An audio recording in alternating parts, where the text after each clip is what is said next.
I sold your car collection, Margaret announced, sweeping into my garage with the confidence of someone who thought they held all the cards. It's for a family emergency. The buyer will be here tomorrow. I stood there, surrounded by the vintage beauties I'd spent 15 years collecting: a 1967 Mustang Fastback, a 1963 Corvette split window, a 1970 Dodge Challenger, and my pride and joy, a 1965 Shelby Cobra. Each car represented years of restoration work, countless hours in this very garage, and memories that went far deeper than metal and chrome. My name is Alexandra Carter, and at 35, I built what many considered one of the finest private vintage car collections in the state. What my mother-in-law didn't know was that these cars weren't just expensive toys, they were my livelihood. The family needs the money, Margaret continued, mistaking my silence for shock. Thomas's business is struggling, and as his mother, I had to do something. Thomas was my husband's brother, known for his failed business ventures and inability to manage money. I ran my hand along the Mustang's hood, feeling the cool metal beneath my fingers. "How much did you sell them for?" I asked calmly. Margaret's smile widened. $800,000 for all four. The buyer thinks he's getting a bargain, but it's enough to save Thomas's business. I had to bite back a laugh. $800,000 for a collection worth well over $3 million. But Margaret didn't need to know that. Not yet. "That's wonderful," I said, watching confusion flicker across her face. She'd expected tears, protests, maybe even a confrontation. Instead, I was agreeing with her. "Well, yes it is," she said, suddenly uncertain. "The buyer will be here at noon tomorrow. I'll need the keys and paperwork." I nodded, walking to my workbench where I kept the car's documents. "Of course. Family first, right?" Margaret's triumphant smile returned. "Exactly. I knew you'd understand once you thought about it. After all, these cars just sit here most of the time. At least now they'll serve a purpose." If she only knew how many purposes they'd already served. Later that evening, as I sat in my home office, I made a phone call. "Hey Jack, it's Alex. Remember that offer you made last month? Is it still open?" Jack Phillips, curator of the National Automobile Museum, had been trying to acquire my collection for their upcoming vintage racing exhibit. His offer had been generous, not just financially, but also including a position as the museum's head restoration specialist. "Alex, of course the offer stands. Having your collection and expertise would be invaluable to us." I smiled, thinking about Margaret's face tomorrow. "Good, because I have a story you're going to love." You see, what Margaret didn't know when she sold my cars was that each one was already under contract with the museum. The paperwork had been signed last week, and the cars were technically museum property, with me retaining possession until the exhibit opened. Her illegal sale wasn't just void, it was fraud. I could have stopped her immediately, could have shown her the museum contracts and ended her scheme. But years of her interference, her constant prioritizing of Thomas over everyone else, her dismissal of my passion as a hobby, had taught me something valuable. Sometimes the best revenge is letting someone walk right into their own trap. The next morning, I waited in the garage, keys and paperwork ready. Right on schedule, Margaret arrived with Thomas and a man I assumed was their buyer. "Alexandra, this is Mr. Peterson," Margaret said, practically glowing with satisfaction. "He's very excited about the collection." "I bet he is," I replied, watching as Mr. Peterson circled the Shelby Cobra with appreciative eyes. "These are absolutely stunning," he said, reaching for the keys I held. "The paperwork's all ready." I smiled, handing over not the ownership documents Margaret had expected, but copies of the museum contracts. "Everything's right here." I watched as Mr. Peterson's expression changed from excitement to confusion to shock as he read. Margaret, noticing his reaction, hurried over to peek at the papers. "What's wrong?" she demanded. "What are these?" "These cars," Mr. Peterson said slowly, "appear to be the property of the National Automobile Museum. Any private sale would be illegal." The color drained from Margaret's face. "That's impossible. Alexandra, what is this?" "This," I said, pulling out my phone to record their reactions, "is what happens when you try to sell something that isn't yours to sell." Thomas started backing toward the door, but I wasn't done. Not by a long shot. The best part of my plan was still to come, and I wanted to make sure they all understood exactly what they'd walked into. But these are just cars. Margaret sputtered, her perfectly manicured hands shaking as she gripped the museum contracts. You can't possibly have. This must be some kind of joke. I walked over to the Corvette, running my hand along its pristine chrome trim. Actually, Margaret, this joke is worth about $3 million. And that's before we factor in the federal charges for attempting to sell protected museum pieces. Mr. Peterson, who I'd noticed had been typing frantically on his phone, suddenly cleared his throat. I think there's been a terrible misunderstanding. I should go. Please stay, I said calmly. The museum's legal team will want to speak with you about your involvement in this attempted fraud. Thomas, who had been inching toward the door, froze. Legal team.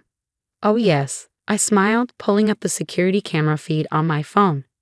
They're particularly interested in last Tuesday's footage, when you and Margaret came here with a locksmith to copy my garage keys. Tampering with museum property is a serious offense. Margaret's face went from pale to scarlet. You set us up. You knew we were trying to help Thomas and you laid a trap. No, Margaret, you set yourself up. I gave you plenty of chances to ask about the cars, to show even a hint of respect for what I do. Instead, you broke into my garage, arranged an illegal sale, and tried to steal my life's work, all to bail out Thomas's fifth failed business venture. The sound of approaching vehicles made everyone turn. Through the garage windows, we could see 3 cars pulling up. Jack Phillips from the museum, my lawyer Emma Stevens, and a police cruiser. You called the police? Thomas whimpered, looking more like a scared child than a 40-year-old man. Actually, that was me, Mr. Peterson admitted. I'm not really a buyer. I'm an investigator for the Insurance Crime Bureau. We've been watching your pattern of suspicious business dealings for months, Mr. Carter. Margaret staggered backward, bumping into the Mustang. This can't be happening. We're family. Family? I laughed, but there was no humor in it. Was it family when you told everyone my restoration work was just a hobby? When you convinced James to cancel our wedding because you thought I wasn't good enough for your precious son? Thank God he had the spine to stand up to you then. Jack Phillips entered the garage first, followed by Emma and 2 police officers. His eyes went straight to the cars, checking for damage. They're fine, Jack, I assured him, though they tried to sell the whole collection for $800,000. Jack's eyebrows shot up. 800. Do they have any idea what the Cobra alone is worth? Apparently not, I said, watching as the officers began taking statements from everyone involved. They also didn't know about the restoration business I run, or the museum contracts, or the fact that these cars have been featured in major automotive magazines. Emma approached with her tablet. We have everything we need, Alex. The security footage, the fraudulent sale agreement Margaret drew up, even texts between them planning the whole thing. Do you want to press charges? I looked at my mother-in-law, now sitting on my work stool with her head in her hands, and Thomas, being questioned by the officers about his business dealings. For a moment, I felt a twinge of pity. They'd been so convinced of their own righteousness, so sure that their needs trumped everyone else's. Yes, I said firmly, file everything. It's time they learned actions have consequences. Just then, my husband James burst through the door, having rushed home from work when I texted him what was happening. His eyes swept the scene before landing on his mother and brother. Really? He asked them, his voice heavy with disappointment. After everything, you still couldn't just leave her alone. Margaret lifted her tear-stained face. James, honey, we did it for Thomas. The family. Stop, James cut her off. Just stop. You did it because you've never accepted that Alex is part of this family, because you can't stand that she's successful at something you don't understand. He walked over to me, wrapping an arm around my shoulders. Well, now you get to understand exactly what she does, because the museum's press release about their new collection and head restoration specialist goes out tomorrow. The look of shock on Margaret's face was priceless. Head restoration specialist? That's right, Jack Phillips chimed in. Alexandra's reputation in the classic car world is exceptional. We've been trying to get her on board for months.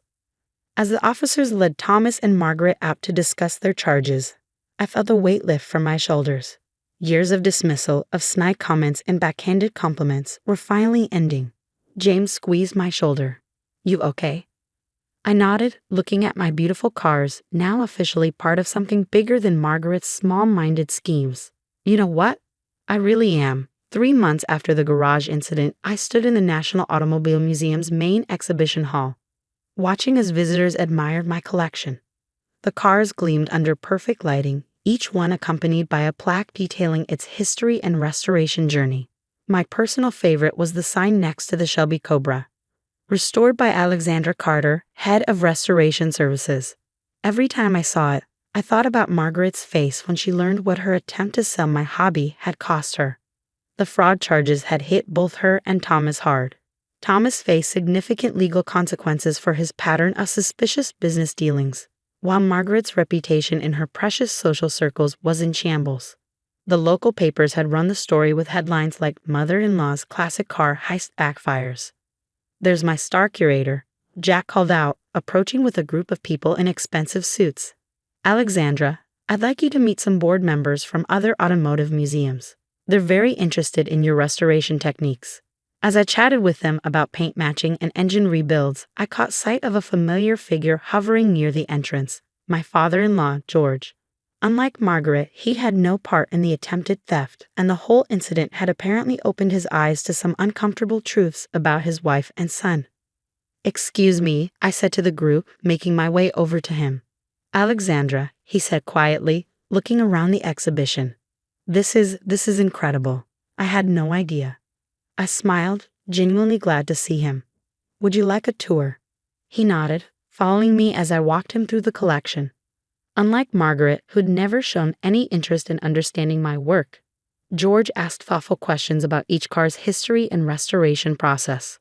"You know," he said as we stood before the Mustang, "I used to restore old radios when I was younger. Nothing like this scale, but I understand the satisfaction of bringing something back to life." "Why did you stop?" He sighed. "Margaret thought it wasn't sophisticated enough for our social circle. Said it made us look common." The way he said it, I could hear years of suppressed passion, of dreams set aside to maintain appearances. Like mother, like son, Thomas had inherited Margaret's disdain for genuine work and craftsmanship. "It's never too late to start again," I said. "We have a small restoration workshop for kids here at the museum. They work on old mechanical toys, learn basic tools. We could use another instructor." The look of hope that crossed his face made me realize that maybe some good could come from all this. Just then, James appeared, carrying 2 coffee cups. "Thought I'd find you here," he said, handing me one. "Hi, Dad." "Your wife just offered me a teaching position," George said, still looking at the cars with wonder. James grinned. "You should take it. Better than rattling around that big house alone while Mom's doing her community service." Margaret's sentence had included significant community service hours at a local automotive vocational school, a detail I couldn't help but appreciate for its poetic justice. As we stood there, I noticed a young girl, maybe 12, pressing her face against the Corvette's window, her eyes wide with excitement. Her mother tried to pull her back, apologizing for the fingerprints on the glass. "It's okay," I called out, walking over. "Would you like to see inside?" The girl's face lit up as I opened the car door. "Really? Really? I'm Alexandra, and this is my car. Well, it's the museum's now, but I restored it." "You fixed it?" she asked, carefully sliding into the driver's seat. "By yourself?" "Mostly. Sometimes you need help with the big stuff, but yeah, I did most of it myself." Her mother watched with interest. She's always taking things apart, trying to fix them. I never know whether to encourage it or not. I thought about Margaret, about all the dreams she dismissed as inappropriate or unsuitable. "Encourage it," I said firmly. "Here's my card. We have youth workshops every Saturday." Later that evening, as James and I locked up the museum, I paused to look at my cars one last time. They looked different here, more prestigious maybe, but still mine in all the ways that mattered. "Penny, for your thoughts?" James asked, wrapping his arms around me from behind. "Just thinking about how things work out," I said. "Your mom tried to take all this away, but instead she gave me a bigger platform, a chance to help kids like that girl today." "And Dad," James added. I haven't seen him this excited about something in years. I turned to face him. "You know what the best part is? Margaret's community service starts next week. Wait until she finds out she'll be assisting my youth workshop program." James laughed. "You didn't." "I did. After all, she's always talking about the importance of family, Now she gets to help her father-in-law teach kids about restoration work. As we walked to our car, I couldn't help but smile. Sometimes the best revenge isn't about getting even. It's about building something better from the wreckage of someone else's mistakes. Margaret had tried to tear down what I'd built, but instead she'd helped me create something even more meaningful. And that was worth more than all the vintage cars in the world.